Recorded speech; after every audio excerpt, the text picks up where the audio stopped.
உள்ளத்தில் உள்ளபடி நேயர்களுக்கு வாழ்த்துக்கள். நெருப்பால் அழியுது அமெரிக்கா. அந்த பயத்தினால இஸ்ரேல் போரை நிறுத்திட்டாங்க.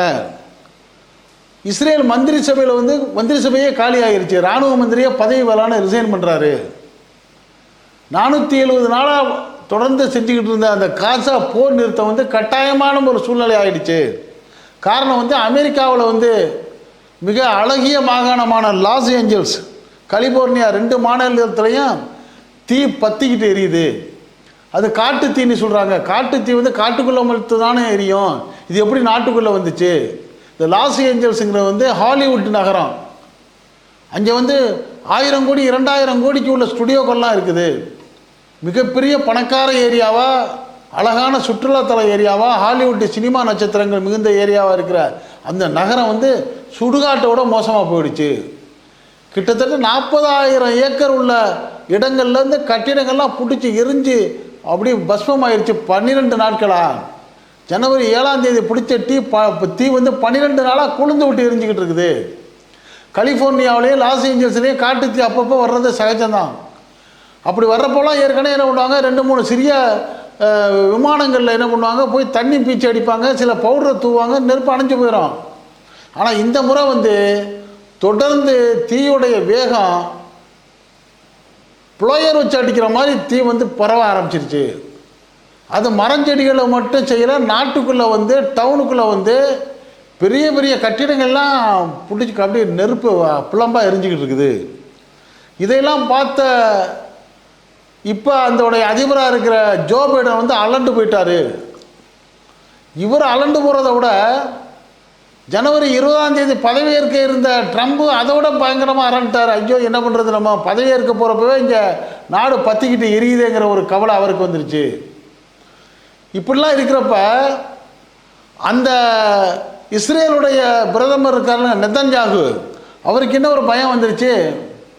நம்ம உலகத்திலேயே இராணுவ தளவாடங்களில் மிக நேர்த்தி பெற்ற நாடு நம்ம இஸ்ரேலு. நம்ம எப்படியாச்சும் பாலஸ்தீனத்தை பிடிச்சிடலாம், வெற்றி கொண்டுடலாம், காசாவை அழிச்சிடலாம், இந்த படைகளை நம்ம நாசம் பண்ணிடலாம்னு நினச்சோம், காசாவில் உள்ள மக்களை, ஹமாஸ் படையை. ஆனால் வெறும் 40,000 பேர் இருந்துக்கிட்டு நம்ம கண்ணில் அப்படி விரலை விட்டு ஆட்டுற மாதிரி செய்கிறாங்களே, இவங்கள்ட்ட என்ன பலம் இருக்குன்ட்டு அவரால் புரிஞ்சிக்கவே முடியலை. அவருக்கு பக்கபலமாக இருந்த அமெரிக்கா என்னாச்சு, இப்போ 2 மாகாணத்தில் நெருப்பு பிடிச்சி எறியதுனால 5 ஆட்டம் கண்டு போச்சு அமெரிக்கா. இப்போ வேறு வழி இல்லாமல் இவர் என்ன பண்ணுறாரு, போர் நிறுத்தம் தான் செய்யணுங்கிற முடிவுக்கு யார் வர்றா, இந்த நெதன்யாகு வந்துடுறாரு, இஸ்ரேலிய பிரதமர். இன்னொரு பக்கம் என்ன ஆகுதுன்னா,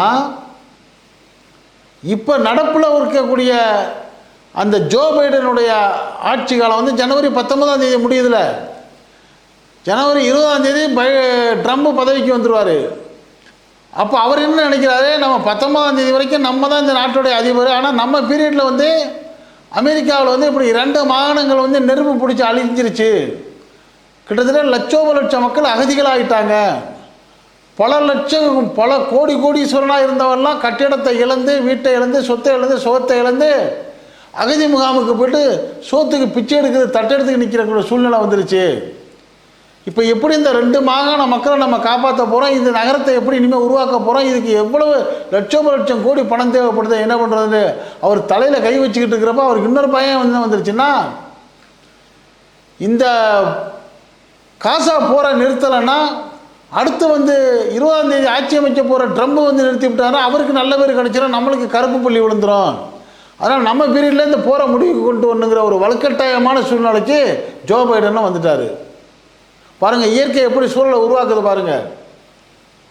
இந்த ஜோ பைடன் இந்த முடிவுக்கு வர்றது ஒரு பக்கம் இருக்கட்டும், ட்ரம்ப் என்ன தெரியுமா பண்ணார், சில வாரங்களுக்கு முன்னாடி அந்த பாலஸ்தீனத்துக்கு ஹமாஸ் படைக்கு ஒரு எச்சரிக்கை விட்டார்.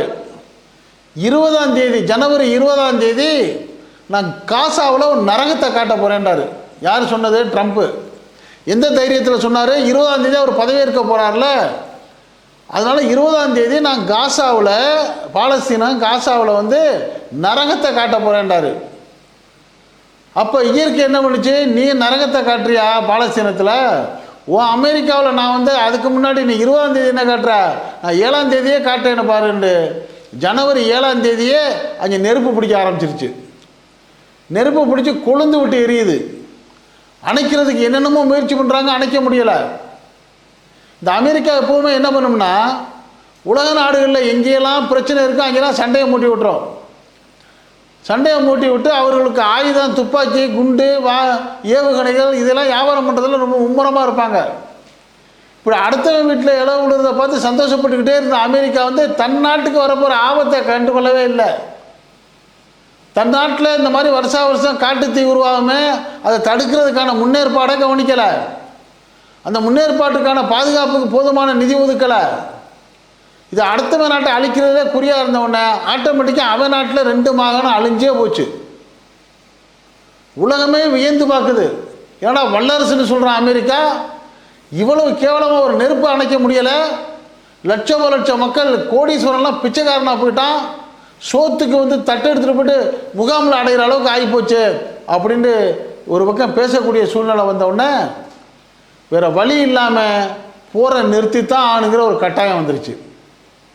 அதே சமயம் இந்த பாலஸ்தீனத்தில் உள்ள அந்த ஹமாஸ் பிரிவு வந்து வெறும் 40,000 பேர் தான். இந்த 40,000 பேர் என்ன முடிவு எடுத்துட்டான், ஒன்று நாங்கள் சும்மா விட மாட்டோம், கடைசி வரைக்கும் நாங்கள் தான் வெற்றி பெறுவோம்னு சொல்லி அவன் கொள்கைக்காக போராடுறான். அமெரிக்க இராணுவமும் இஸ்ரேல் இராணுவத்தில் உள்ளவெல்லாம் சம்பளத்துக்காக போராடுறான். ஆனால் அவன் என்ன பண்ணுறான், ஹமாஸ் வந்து கொள்கைக்காக போராடுறான்.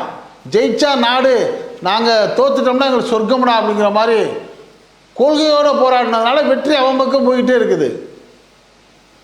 எவ்வளவு விதிமீறலாக இங்கே போர் நடந்துச்சு. பாலஸ்தீனத்தில் போயிட்டு ஒன்றை போன இந்த யூதர்கள் வந்து, எப்போ நாங்கள் நாடு இல்லாமல் அனாதைகளாக தர்றோம், கொஞ்சம் இடம் கொடுங்கடான்னு சொல்லி கேட்டவுடனே அவன் பாலஸ்தீன மக்கள் இறக்கப்பட்டு காசாவில் கொஞ்சம் இந்த இடத்த கொடுக்க போக அங்கே போய் உட்காந்துக்கிட்டு அவன் விட்டு அந்த நாட்டுக்காரனே அடித்து துரத்தி அந்த நாட்டை குண்டு போட்டு நாசமாக்கி போர் விதிமீறையெல்லாம் மீறி பிள்ளைகளையும் பெண்களையும் கொண்டு குவிச்சு ஆஸ்பத்திரி உட்பட குண்டு போடுற அளவுக்கு மோசமான போரை நடத்தின இரக்கமில்லாத அந்த இஸ்ரேல் இராணுவம் இவ்வளவு செஞ்சதுக்கு என்ன காரணம்னா, அந்த இஸ்ரேல் இராணுவ மந்திரியாக இருந்தவர் தான் இத்தாமர் பெங்கவீருங்கிற ஒரு வெறி பிடித்த மனித குலத்துக்கு எதிரியாக உள்ள நோக்கம் உள்ள ஆளாக இருக்கார். அவர் யூத இனத்தை சேர்ந்தவர். அவர் இன்னைக்கு என்ன பண்ணியிருக்கிறாரு, இவ்வளவு பிரச்சனையில் அமெரிக்கா, இஸ்ரேல், பாலஸ்தீன எல்லா நாடுகளும் போர் நிறுத்தத்துக்கு முடிவுக்கு வந்துருச்சு. இப்படி போர் நிறுத்தம் வரணுன்னு உலகமே எதிர்பார்த்து இருந்தாங்க. ஏன்னா சில வாரங்களுக்கு முன்னாடி உலகத்தில் என்ன ஒரு பயம் இருந்துச்சு, ஐயோ ஏதோ ஒரு பெரிய 3வது உலகப் போர் வரப்போகுது, விலைவாசிலாம் என்ன ஆகுமோ தெரியலை, பெட்ரோல் கிடைக்குமோ கிடைக்காதோ, உணவுப் பொருள் கிடைக்குமோ கிடைக்காதோ, நிம்மதியாக வாழ முடியுமோ வாழ முடியாதோன்னு சொல்ல கவலை உலகம் பூரா வந்துருச்சு. அப்படி இருந்த நிலைமையை திடீர்னு என்ன பண்ணுச்சு, இயற்கை அப்படியே மாற்றி விட்டு அத்துமீறல் பண்ணிட்டு இருந்த அமெரிக்காவுக்கு ஒரு சரியான அடி, லாஸ் ஏஞ்சல்ஸையும் கலிபோர்னியாவும் நெருப்பை விட்டு இஸ்ரேல் இராணுவத்துக்கு வந்து நெத்தன்யாவுக்கு சரியான அடி. அவர் வீட்டு பங்களாவில் குண்டு போடுறான். 40,000 பேரை மட்டும் வச்சிருக்கிற ஒரு சிறு போராளி குழு, அவருக்கு பயம். இப்படிப்பட்ட நிலையில் வேற வழி இல்லை, போரை நிறுத்தணும்னு சொல்கிறப்ப இந்த இத்தாமீர் பெங்கவீர் என்ன பண்ணுறாரு, போரையெல்லாம் நிறுத்தக்கூடாது, நீங்கள் போரை நிறுத்தினீங்கன்னா இது என்ன அர்த்தம், யூதர்களுடைய அபிலாசைகள் சிதைக்கப்படுது, யூதர்களுக்கு நீங்கள் வந்து நம்பிக்கை இல்லாமல் பண்ணுறீங்க, நான் இதுக்கு ஒத்துக்க மாட்டேன்.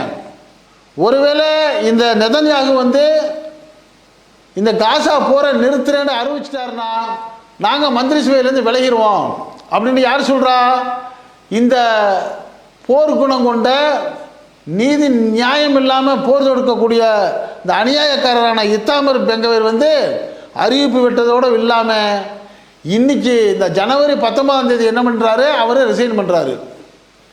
இஸ்ரேல் இராணுவத்திலேருந்து இராணுவ மந்திரியாக இருந்த அவரும் அவரோட சேர்ந்த 2-3 பேர் சேர்ந்து ரிசைன் பண்ணுறாங்க.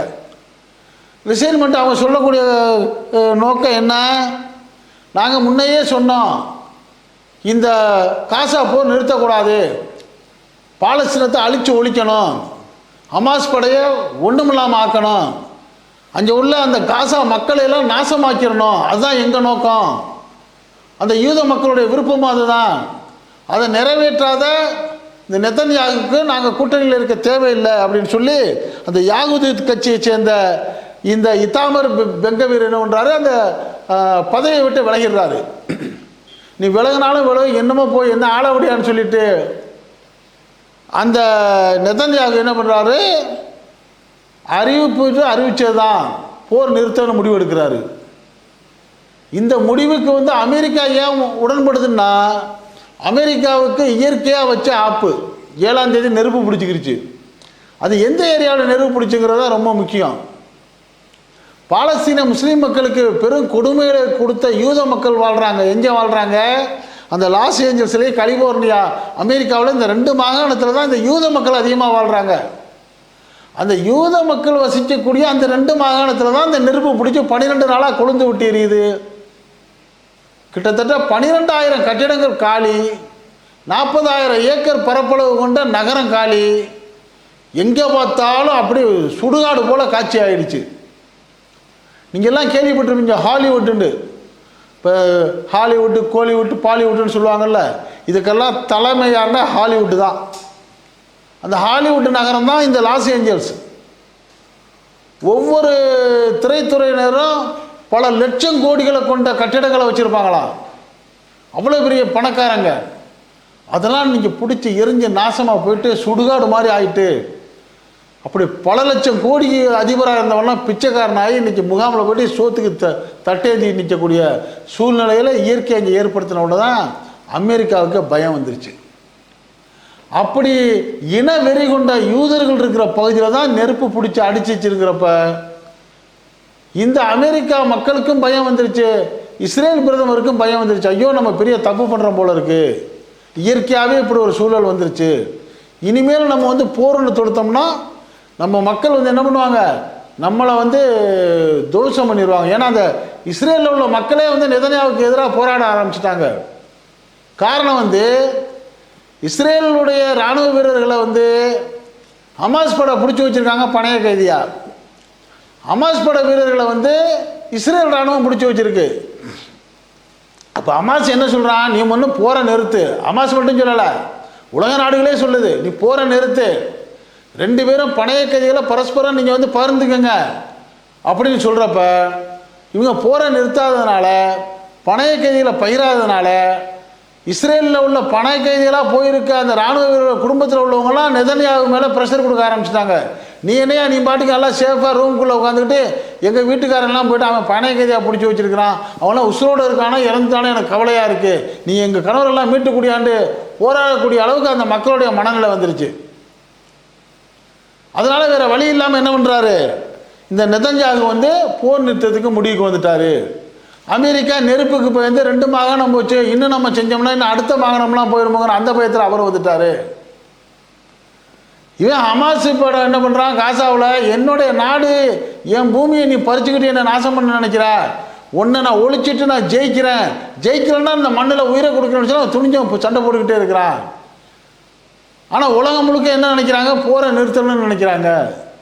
ஆக உலக மக்கள் விருப்பப்படி, பொதுமக்கள் விருப்பப்படி இப்போ போர் வந்து ஜனவரி 19ஆம் தேதியோடு நிற்கிறதுல இன்னொரு சூட்சமும் இருக்குது. என்ன சூட்சமம், ஜனவரி 19ஆம் தேதியோட இப்போ அதிபராக இருக்கக்கூடிய ஜோ பைடனுடைய பதவி காலம் முடிவடையுது. ஜனவரி 20ஆம் தேதி வந்து இவர் ட்ரம்ப் வந்து அதிபராகிறாரு. அப்போ ஜோ பைடன் என்ன நினைக்கிறாரு, நம்ம பீரியடில் இதை முடிச்சோன்னு நினைக்கணும், இல்லாட்டி நம்ம பீரியடில் வந்து 2 கருப்பு புள்ளி வந்துடும், ஒரு கருப்பு புள்ளி காட்டுச்சு, 2 மாகாணம் அழிஞ்சு நாசமாக போச்சு, இன்னொரு கருப்பு புள்ளி இந்த போரை நிறுத்தலை அழிவுக்கு ஆளாயிட்டோன்னு சொல்லி பேர் வரும்னு சொல்லி அவர் அவசரமாக அந்த முடிவுக்கு வர்றாரு. இப்படி வலுக்கட்டாயமான சூழ்நிலையில் ஒரு நாட்டில் வந்து அமைதி ஏற்படுவதற்கான ஒரு இயற்கையான சூழ்நிலை வந்து அமைந்தது தான் உலக மக்களுக்கே ஒரு நிம்மதியை கொடுத்துருக்கு. இப்போ ஆப்கானிஸ்தானில் உள்ள அந்த ஹமாஸ் படைக்கும் காசா மக்களுக்கும் ஒரு நிம்மதி, இஸ்ரேலில் பாலஸ்தீனத்தில் உள்ள அந்த ஹமாஸ் படைக்கும் காசா மக்களுக்கும் ஒரு அமைதி, அதே போல் இஸ்ரேலில் உள்ள சாதாரண மக்களுக்கும் ஒரு அமைதி.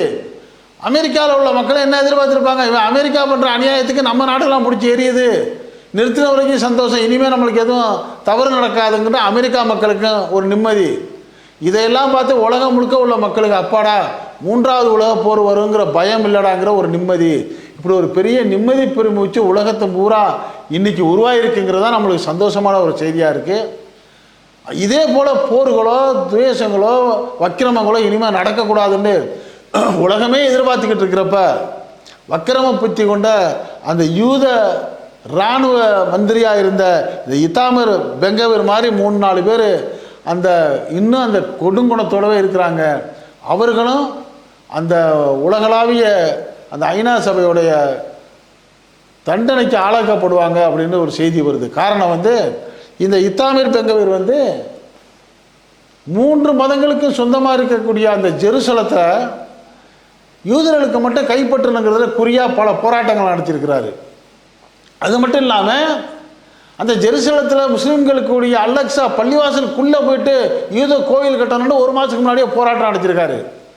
இப்படி பிரச்சனைகளையே வளர்க்கக்கூடியவராக இருந்த இவர் தான் என்ன சொல்கிறாரு, எப்படியாச்சும் அந்த பாலஸ்தீனத்தை அழிக்கணும், காசா மக்களை ஒழிக்கணும், பாலஸ்தீனத்தில் உள்ள பள்ளிவாசலை ஒழிச்சிட்டு அங்கே வந்து கோயில் கட்டணும், இப்படிலாம் திட்டம் போடுறது. இவர் திட்டம் தோல்வியாகிட்டது மட்டும் இல்லாமல் இவரே இன்றைக்கி உலகம் பூரா ஒரு வெறுக்கக்கூடிய ஒரு நபராக அடையாளம் காட்டப்பட்டிருக்காரு. அதனால் இவருக்கு கூடிய விரைவில் இந்த உலகளாவிய நாடுகள் சேர்ந்து ஏதாச்சும் ஒரு தண்டனை கொடுக்கக்கூட வாய்ப்பு இருக்குன்னு சொல்கிறாங்க. ஆக அமைதியை விரும்பக்கூடிய மக்கள் தான் அதிகமாக இருக்கிறாங்க. இந்த 3 மந்திரிகள் விலகின மாதிரி இந்த சில 3% ஆளுங்க வந்து எப்போவுமே இப்படி ஒரு இனவெறியில் இருப்பாங்களோ அப்படிங்கிற ஒரு சந்தேகம் உலக மக்களுக்கெல்லாம் வந்துருச்சு. ஆக நாமெல்லாம் நல்ல மனிதர்களாக ஒற்றுமையாக நாடு நலமாக இருக்கணும், சுகமாக இருக்கணும், நிம்மதியாக இருக்கணுங்கிற ஒரு எண்ணம் கொண்டவங்களாக தான் இருக்கணும். அதைத்தான் நம்ம பிரார்த்திக்கணுங்கிற நல்ல தகவலை தான் நம்ம சொல்கிறோம். இது போன்ற உலகத்தில் 4 பக்கம் நடக்கக்கூடிய அந்த செய்திகளை எந்த விதமான இடைச்சல்களும் இல்லாமல் உங்கள் வீட்டுக்குள்ளே 4 சுவர்களுக்குள்ளே கொண்டு வந்து சேர்க்கக்கூடிய நம்ம அந்த உள்ளத்தில் உள்ளபடி சேனலுக்கு இதுவரைக்கும் சப்ஸ்கிரைப் பண்ணாதவங்க சப்ஸ்கிரைப் பண்ணுங்கள். மறக்காமல் பக்கத்தில் இருக்க பெல் ஐக்கானை கிளிக் பண்ணுங்கள். அப்போ தான் நம்ம போடக்கூடிய ஒவ்வொரு வீடியோக்களும் உங்களுக்கு நோட்டிஃபிகேஷன் காட்டும். நீங்கள் விரும்பியதை பார்க்கலாம். என்றும் இணைந்திருப்போம். நன்றி, வாழ்த்துக்கள்.